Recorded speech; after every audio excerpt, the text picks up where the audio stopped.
first and foremost? What do you make that point? You be frustrated?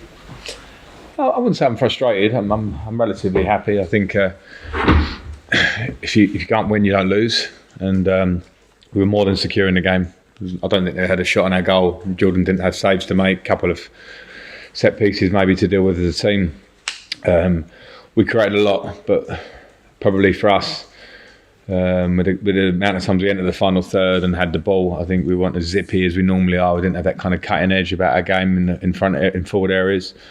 So in that point, we didn't get probably enough clinical, clear-cut chances to win the game. So it's not easy. It's the Premier League. People think this was going to be a given for us. It's not. Fresh players in their team, nothing to lose. So that can create quite a difficult thing. So I'm relatively happy with the point, and we move on.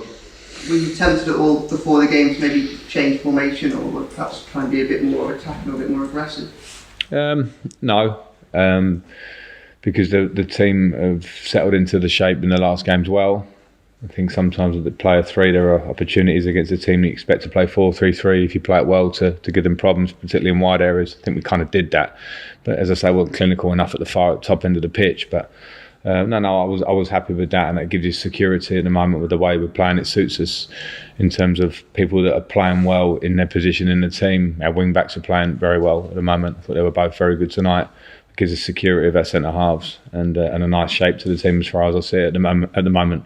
So we'll see how that develops going forward. But tonight I felt it was the right shape. We got in attacking areas a lot. We had security and structure in our team. We just didn't have that little bit of individual quality or zip. Maybe there's a little bit of tiredness in there from Leicester 3 days ago. Big exertion in the game. But I won't complain because the players are giving everything at the moment. You could theoretically, Frank, secure survival in Sunday. I mean, that point then takes you closer, doesn't it, really? I think we have to be level-headed because I sense a frustration for tonight within the dressing room a little bit as well, because it was seen as an opportunity. But I've been around long enough to understand that no game is given to you, and when you take the point and you think about where we were a few weeks ago, and the tough run we've had and things, the situation. If you'd have offered us this situation a few weeks ago, it's in our hands. The 2 games at Goodison before we go to Arsenal, then I would have taken it. So that's a big plus, and we must understand that. And I think probably rest up for a day or two, and be really fresh for what's coming on Sunday. I know the fans have been great in the last few weeks, but I mean, your connection with them, again tonight, especially. It's something I never took for granted when I came to the club, because London boy coming to manage Everton, I think you need to show them how much you want to firstly do the job well and how much you care about it. I think hopefully they can see that. And also I think Evertonians are very understanding where we're at, and I think maybe there's a discrepancy sometimes in the national media or idea to what Evertonians see, because national media feels to me more huge history, huge players brought in over the last 5-6 years and all these things. So how can it go down? If it does go down, what a crazy situation. I think Evertonians understood when I came in that we were fighting to stay in the Premier League. And so history and what you spent means nothing. It's how much you want to fight, how much you want to try and get results, organise the team, show passion. And hopefully they see that I understand it a bit, and hopefully they see that from me. And our responsibility as players and staff solely now is to keep us in the league for the fans and for the club itself. Were you aware of what was going on at Leeds, Frank, as they kicked off a bit before you? And if so, were you not tempted to go more all out to win here and put broad daylight between you and the dotted line? I was aware at half time that it was 1-0 and 10 men, and then after that I wasn't aware until the end of the game. And I wasn't really drawn to trying to change our approach off the back of that. I think a point for us, regardless, we've got Burnley in the race as well. I think it was important that we stuck to our guns and remained secure in terms of the structure of the team. I think in the second half, we were up there a lot. It was just that last bit, and sometimes you can't affect that. It's just the nature of the final third. It sometimes is you're hoping that the players you have at the top end of the pitch find that little bit, that 1v1, that finish, the right cross, the right timing, and sometimes it doesn't always come. Frank, how do you improve that kind of spontaneity in the final third, that kind of the click in the final third? It wasn't there tonight, you mentioned a bit of tiredness, but how do you improve that as a coaching staff? Is it about maybe new personnel over the summer? Is it about kind of work on the training ground? How do you see that? All things, probably. Work on the training ground for sure, because that's repetition. You can never replicate what happens in a game. That would be decision making of players, so you try and put them in those situations as much as you can. At this point in the season, can you train like that? No, because it's too physical. So you're basically going with rest, recover, prep for the game and go again. So those things do take a bit of time, and the players are developing to, Anthony, he knows that that's the next step in his game, to more assists and more goals. Richie even, more assists, more goals. Damari, more assists, more goals. So it's part of the work and the process. And, they know that. We work a lot on it, actually. We work a huge amount on those situations. But when it comes to game day and replicating it, sometimes that is just players as they develop and work together more. Do you think this team, and this kind of game against a side like Watford, maybe struggling where you have a bit more of the ball? We've seen wins against, I suppose, the big teams, Chelsea, Leicester, Man United.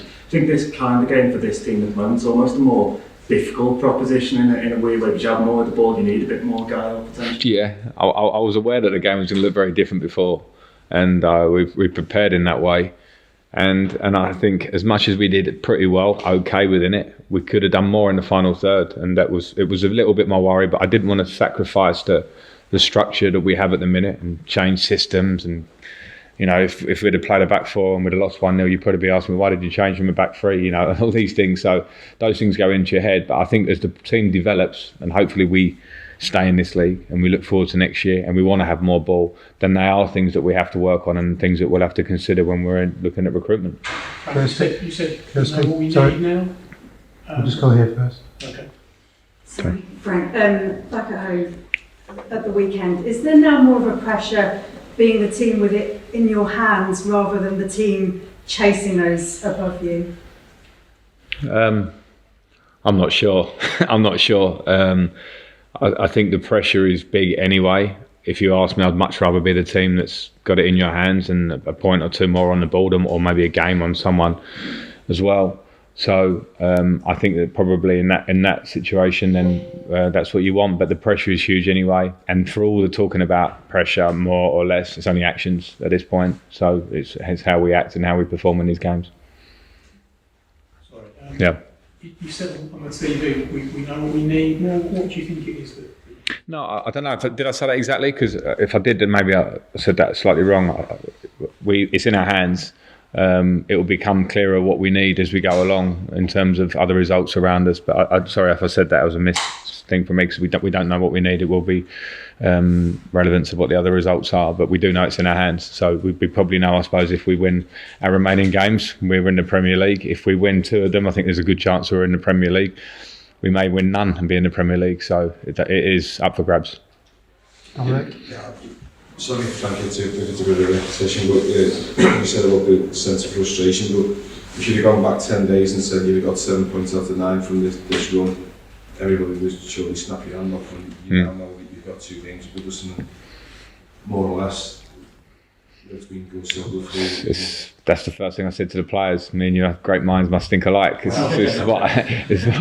what I said to them straight away, because I sensed the frustration, because the lads are in there and they want to do it and want to run. They're feeling it and they wanted to come here and win. It was for me to say, a man of experience, it doesn't work that way. Come in here. This wasn't the best game to watch, was it? I mean, let's get it right. People will watch it. If you were neutral, you'd probably flick to the other channel and go, okay, what else? But that's the nature of the position we're in. It's a tense situation. We're playing against a team with nothing to lose. As much as they had nothing to gain, they got nothing to lose.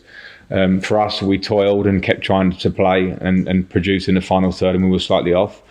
But I was exactly the same thinking after the game. You offer us 7 points, Chelsea, Leicester and Watford, we bite your hand off. You offer us a position where we're in now to have it in our own hands with 2 games up at Goodison, we bite your hand off. But at the same time, like I said in the pre-game, there's a lot of work to do to make sure of that, because the biggest danger to us is complacency. There was certainly not complacency tonight. If anything, there was a bit of tension that was more difficult for us to go against.